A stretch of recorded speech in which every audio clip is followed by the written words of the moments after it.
Olá, meus irmãos, a paz do Senhor, bem-vindos ao Daily Devotions, o devocional da AD Gravataí, nossa igreja, nossa família. Mais uma vez chegamos com a leitura bíblica diária do nosso plano de leitura anual 365 e nesse primeiro dia de maio, Dia do Trabalhador também no Brasil e em vários outros países do mundo. E também nós estamos com o texto da Palavra de Deus, tanto do Velho quanto do Novo Testamento, observando os planos, projetos, o trabalhar de Deus na vida de pessoas, como Deus junta todas as coisas para o bem, contudo contribui para o bem dos que amam a Deus.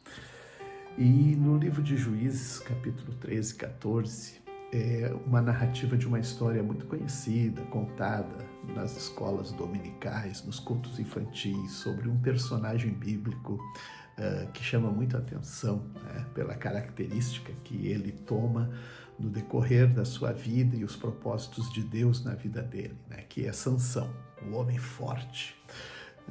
Quando a gente fala com a minha netinha Rai, e a gente diz, come para ficar forte, e ela diz, forte que nem Sansão. E é assim, a gente então fica com esta imagem, mas em torno desta força de Sansão existia todo um plano e um projeto de Deus. Até mesmo quando as coisas pareciam estar equivocadas, erradas, então Deus toma aquilo para um projeto e um propósito de abençoar e trabalhar no seu povo. Nós temos aqui um casal,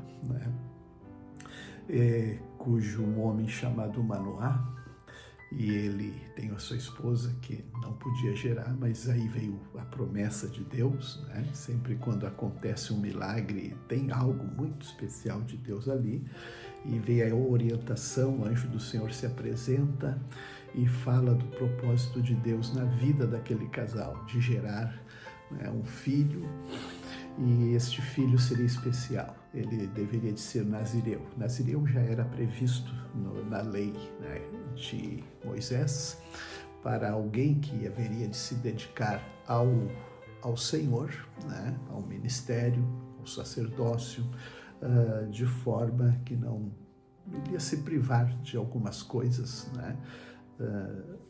que os outros poderiam participar, mas o nazireu não. E eles então recebem Sansão, que veio nascer com o propósito de ser nazireu, dedicado a algo que Deus faria através da sua vida. E a força de Sansão, que era dada pelo mover do Espírito de Deus na vida dele, tinha o propósito de libertar Israel da opressão dos inimigos que naquele tempo dos juízes vinham por seguidamente oprimir o povo de Israel. Aqui vai ter algumas coisas acontecendo, já nesse relato, depois vai ter sequência sobre a vida de Sansão e como da sua importância dentro do tempo dos juízes em Israel. Mas ele está então nesse relato deste dia.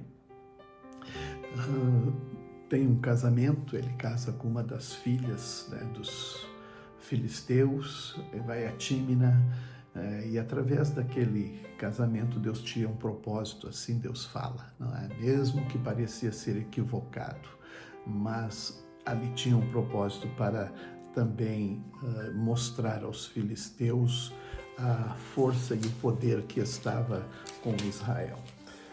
Bem, nós depois vamos também para o Evangelho de João. E aqui a gente vê o trabalhar de Deus na vida daqueles que vão se aproximando de Jesus. Nós temos aqui o relato de João Batista batizando e testemunhando sobre o Cristo, o Messias, dando as credenciais, e atestando a obra e o ministério de Jesus como o Messias, o ungido de Israel. E nesse contexto dessa história nós vamos até entender, né, como que, às vezes eu fico me pensando, né, como que ocasionou, né, aquela aproximação de Jesus com os discípulos, como que eles foram se integrando, entendendo, sabe, foram sendo puxados de uma certa forma, né, para a chamada do Senhor para eles seguirem a Jesus. E aqui nós já vamos ver que haviam 2 discípulos de João Batista que ficaram impressionados com a palavra que João deu sobre Jesus, né?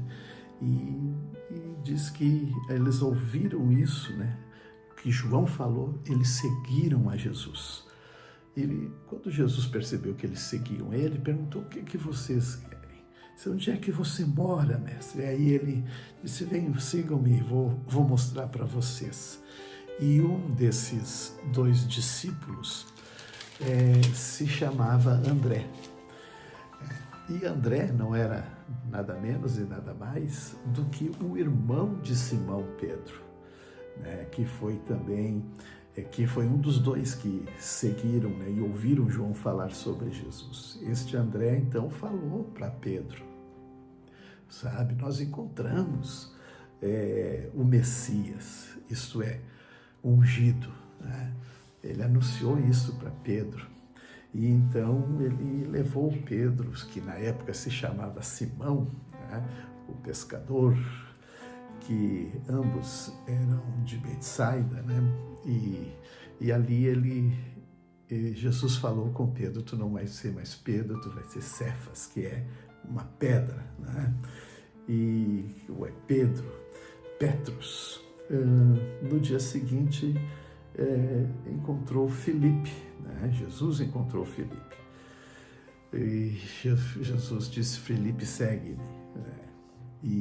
E assim ele chegou ali, e Filipe era de Betsaida também, que era a cidade de André e Pedro, né? E aí o Filipe já vai um pouco mais adiante e encontra com Natanael, que era de Caná da Galileia, né? Então nós estamos dentro da área geográfica da Galileia, e Jesus era de Nazaré, né? Bem colado ali com a vila de Caná, muito próximos, né? Então, todo esse contexto, né, de vivência e observação vinha já, por certo, acontecendo e percebendo os sinais de um trabalhar de Deus. Quando Natanael encontra com Jesus, Jesus já declara sobre ele: aí está um verdadeiro israelita que não é dolo. E ele fica: mas como assim? Como tu me conhece? Eu te conheci antes do Filipe te chamar, embaixo daquela figueira. A gente sabe que em torno desta palavra há uma coisa que se revelou a Natanael, né? Pois ele sabe a situação que se encontrava embaixo daquela figueira. Existem tradições, né, e relatos que falam sobre o que ocorreu debaixo daquela figueira, como ele escapou, né, do exército romano que o perseguia. E aqui, a partir daí, Jesus fala que eles vão ver coisas, Natanael e os discípulos, coisas maravilhosas, os anjos de Deus subindo e descendo sobre o Filho do Homem. E foi realmente o que eles viveram durante a sua jornada com Jesus. Que Deus continue nos abençoando e nós continuamos a ver a obra de Jesus sendo realizada.